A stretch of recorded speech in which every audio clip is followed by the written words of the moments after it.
State Representatives Cindy Abrams and Phil Plummer, welcome back to Message from the House.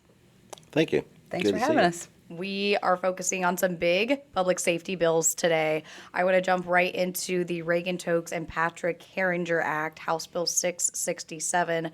Rep. Abrams, I'll start with you. What inspired the introduction of these pieces, or this piece of legislation, and why was it important to name it after these two individuals? Well, a couple things. Taking you back 9 years ago, Reagan Tokes was a Ohio State college student who was almost 22 years old. She was just days away from her 22nd birthday. She was abducted, raped, and murdered. Abducted, raped, robbed, and murdered, and by a person on an ankle monitor that was out on post-release control. And Patrick Heringer, sadly, Army veteran, local gym owner, great member of the Cincinnati community. Him and his wife were sleeping in their bed, and a targeted violent offender broke into their home, a total stranger, and stabbed him to death, again, on an ankle monitor. So this bill was born out of those two horrific, vicious murders, and I do believe it's going to keep people safe. You're probably going to ask me what it does. I'm happy to go right into that. Yeah, Rep. Plummer, quickly, why was it important for you to jump on this legislation with Rep. Abrams?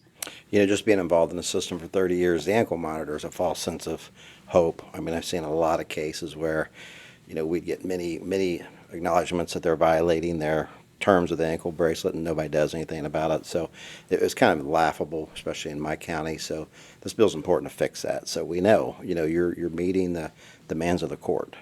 Yeah, Rep. Abrams, if you want to go into the specifics now. Right. So currently, how the current law doesn't really spell out any of this. What I'm gonna mention. So this bill, and by the way, we've worked on this with every single person that touches this criminal justice system, public safety system.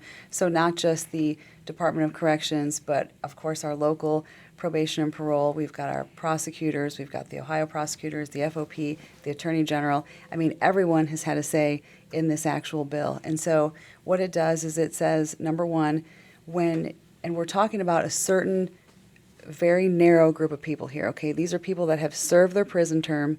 They are getting ready to come out. They have not behaved in prison.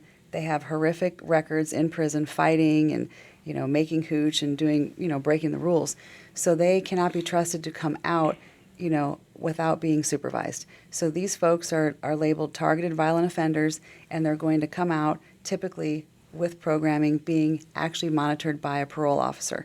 So the parole officer, the Department of Corrections, Adult Parole Authority, shall monitor them in real time, 24/7, and they shall share the location if the local police request a location of, let's say if there's a homicide, Cincinnati police they can log in and say, okay, who is here or who is here at, around this homicide scene. And so that's good. Communication with local law enforcement. The second thing it does is when a targeted violent offender decides to not go along with the program and go AWOL, that warrant has to be entered in LEADS, which is our law enforcement database, and into NCIC, the National Crime Information Center, within 48 hours with a nationwide pickup radius, which means if the person's in Texas and gets stopped by the police, we will come and get you. So then thirdly, communication with the local police department that someone is wanted would make all the difference. If the Cincinnati Police Department knew that he was wanted, like we have a violent crimes task force, they literally go and serve felony warrants all the time. So again, to go actually find these folks and bring them back to prison where they belong. Because again, you sign off on a piece of paper, a conditions of parole, and the number one thing, whether it's U.S. federal parole, whether it's state parole, or whether it's local county municipality, the number one thing is I will not commit a crime.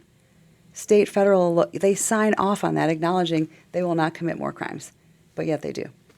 Yeah, wow. And then looking at the additional tools that judges will have now with, repeat or high-risk offenders, how does this work to enable them as well?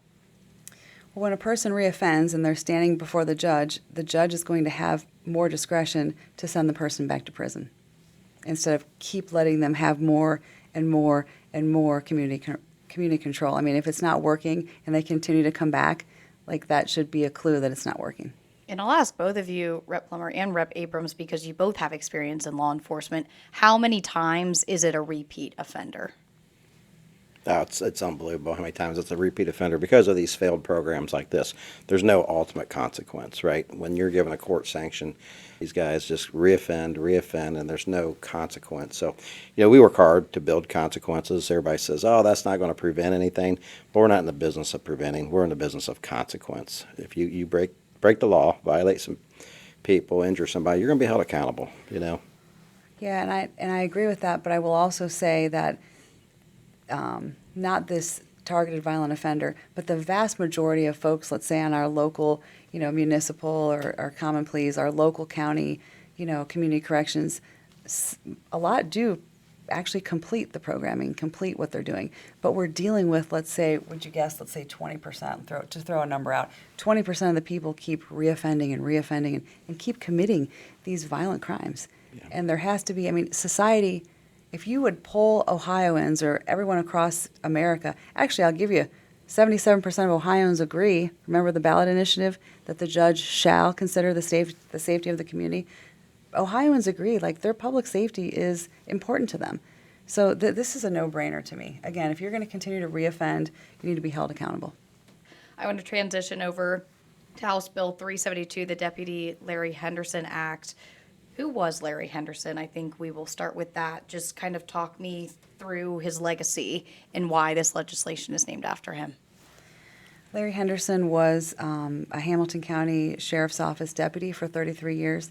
He served in the military prior to that, in the Marine Corps. He was a father, a husband, a grandfather, and a foster father. And he served his time in the military and with the Sheriff's Department. He retired and he was a special deputy, which means he would only work like special details. And he was directing traffic for the University of Cincinnati's commencement ceremony to make sure that everybody can get across the street safely. If you've been to UC, you know it's very busy there around campus. And so he was there literally on the sidewalk at the traffic box, which, by the way, I say that because, especially my law enforcement friends, we know that the traffic box is not right on the road. Mm-hmm. It's set off the road. So he was off the roadway by the traffic box, directing the light manually. And the person literally waited for traffic to pass and accelerated and ran him over and killed him. So this Deputy Larry Henderson Act is simply going to take away the opportunity of parole. We both believe that if you are convicted, again, judge, jury, the whole 9 yards, of aggravated murder of a first responder, those people that keep us safe every single day, like we can sit here today and have this podcast because of our law enforcement and our military that are literally keeping us safe right at this moment. And so we don't believe that there should be an opportunity for parole once you're convicted of aggravated murder of a first responder. Rep. Plummer, what was your reaction to hearing about this tragedy, being in law enforcement, and how common is that? It's a tragedy. He worked his whole career, battled people in the streets every day, left his family not knowing if he'd come home at night, and then now he's an auxiliary deputy. My auxiliary deputies don't even get paid. They're providing another community service on their own time, so it's really sad that he's out there just trying to help his community and doing the right thing. I think we had 8 law enforcement officers shot last year, several fatalities, a couple ambushes while officers are eating lunch in their car. It's out of control. So if you're going to take the life of a first responder, you're done. You're not getting out, We got to draw the line in the sand and say this state is not tolerating this behavior. Yeah, absolutely. And I want to ask, when we hear the term first responders, what group of people would this bill apply to and protect more? Yeah, so current law basically covers your police officers.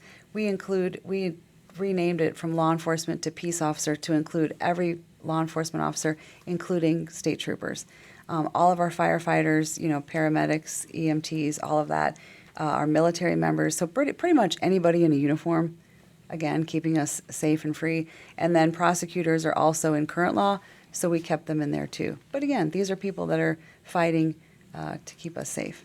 Yeah, thank you so much for explaining that. Quickly want to move on to House Bill 88, the Fentanyl Prevention and Accountability Act. This has passed the House as well. What are some of the significant criminal penalty changes that are going to be included in this bill, and what does it do? Well, fentanyl is going to kill 12 Ohioans today. Fentanyl is going to kill the equivalent of a 737 airliner of Americans today. And so this simply ramps up the drug trafficking penalties. It's not, some folks are like, oh, well, you're going to catch someone who's an addict. No, we're not. This is for someone who is trafficking fentanyl. So we're raising the penalties. And again, you're going to complete an appropriate sentence for the conscious decision you've made to traffic this poison into our state. How much would you see this on the streets, Rep. Plummer? Oh, it was out of control. I mean, everybody knows fentanyl is deadly, right? So there's no excuse in these drug dealers poisoning our kids. I mean, it's coming from China. I think they have a plan to destroy us internally, which is they're executing it really well through the southern border. But they know, anybody touching fentanyl knows it's a deadly weapon, and we're not going to tolerate it anymore. It's been going on for probably 12 years now, right? And it's time we say we've had enough of this.